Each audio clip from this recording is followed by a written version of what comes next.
Tier 2 is the major route for non-EU migrants to come and work in the UK. For a general overview on Tier 2 visas, check out our helpful infographic on the resources section of our website.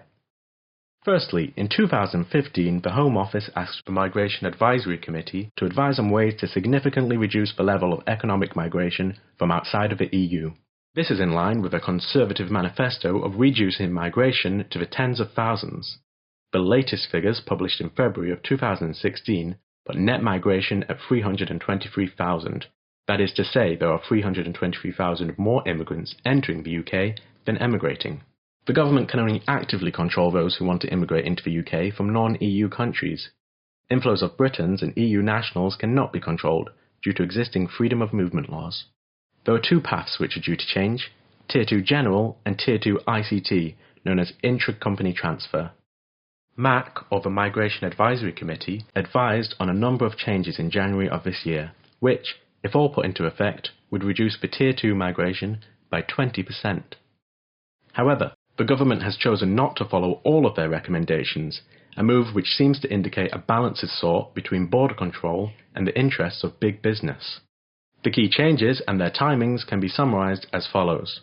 From autumn 2016, there'll be an increase in the Tier 2 salary threshold to £25,000 for experienced workers. The minimum threshold of £20,800 will remain for new entrants.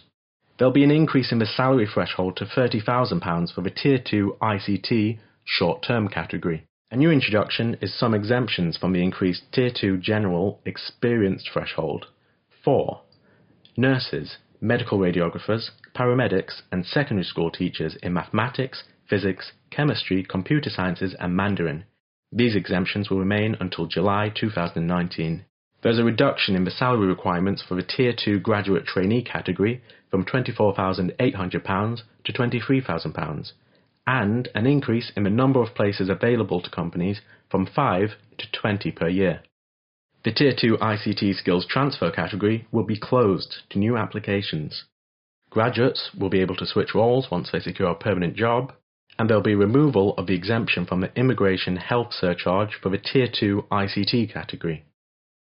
From April 2017, there will be an increase in the Tier 2 General threshold to £30,000 for experienced workers.